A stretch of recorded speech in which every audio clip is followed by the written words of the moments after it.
Assalamualaikum warahmatullahi wabarakatuh. Perkenalkan, nama saya Irfan Hidayat, mahasiswa Universitas Raharja dengan nomor induk mahasiswa 1912424774. Pada kesempatan kali ini, saya memenuhi tugas dalam kegiatan semester pendek di mata kuliah Object Oriented Analysis Design. Saya akan memberikan penjelasan sejarah dan apa aja yang ada pada OOAD. Yang pertama, pengertian dan konsep OOAD.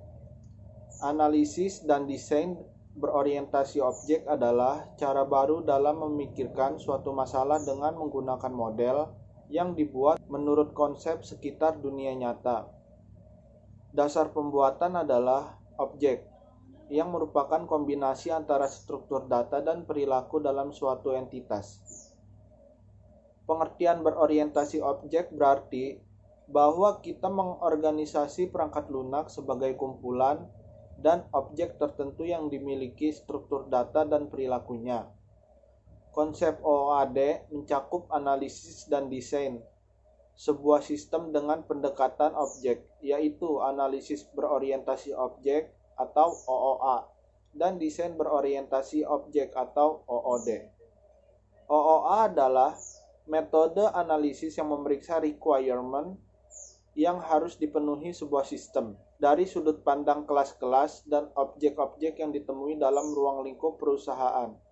Sedangkan OOD adalah metode untuk mengarahkan arsitektur software yang didasarkan pada manipulasi objek-objek atau subsistem. Lalu ada teknik pemodelan objek. Terdapat 3 model objek, yaitu yang pertama model objek, yang kedua model dinamik, dan yang ketiga content title. Selanjutnya konsep object oriented.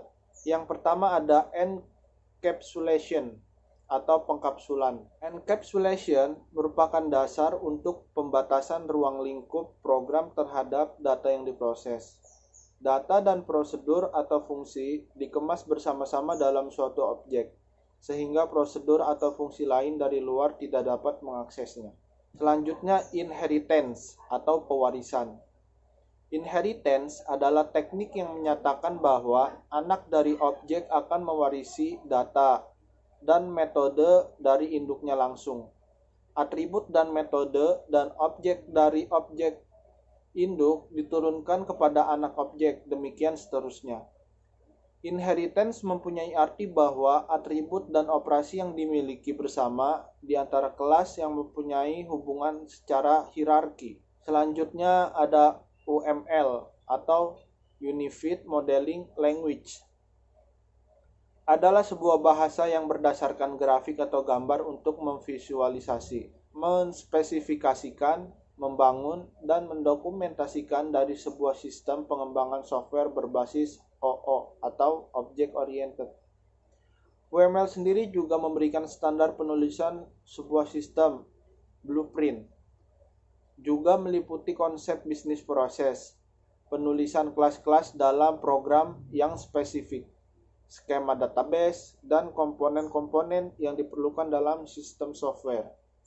UML menawarkan sebuah sistem standar untuk merancang model sebuah sistem. Dengan menggunakan UML, kita dapat membuat model untuk semua jenis aplikasi piranti lunak, di mana aplikasi tersebut dapat berjalan pada piranti keras, sistem operasi dan jaringan apapun, serta ditulis dalam bahasa pemrograman apapun.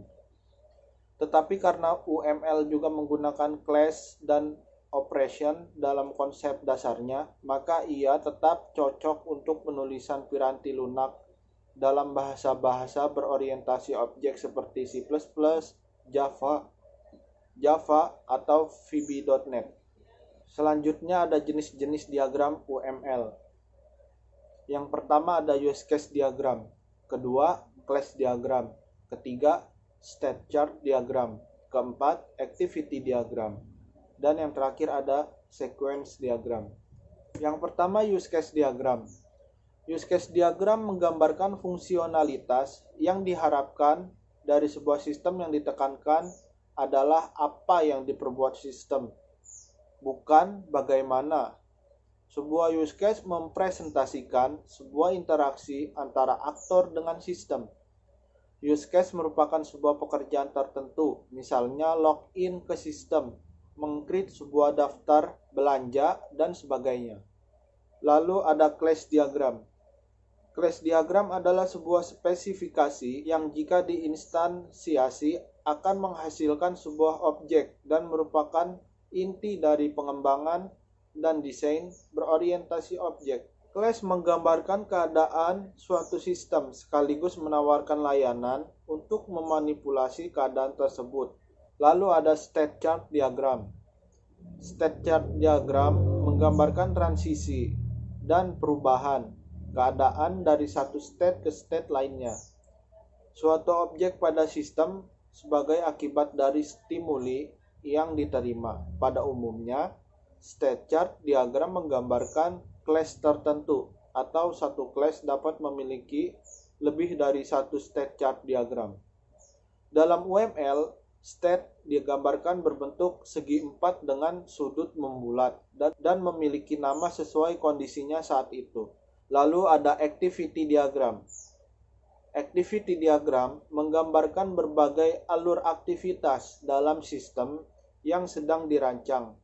Bagaimana masing-masing alur berawal, decision yang mungkin terjadi, dan bagaimana mereka berakhir.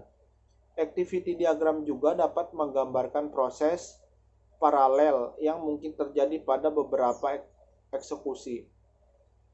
Activity diagram merupakan state diagram khusus. Sebagian besar state adalah action dan sebagian besar transisi di trigger dan seterusnya state atau internal processing.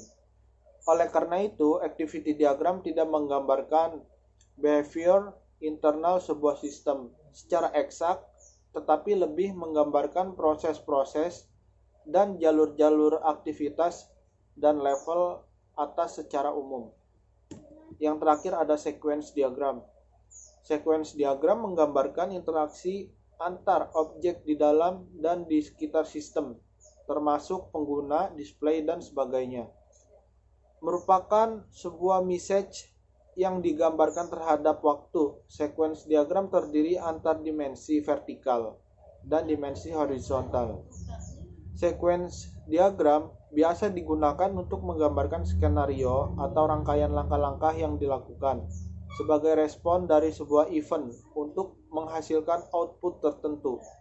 Cukup sekian dari saya. Saya ucapkan terima kasih atas kesempatan Bu Ayu yang telah memberikan waktu serta tugas-tugas dalam kegiatan semester pendek ini.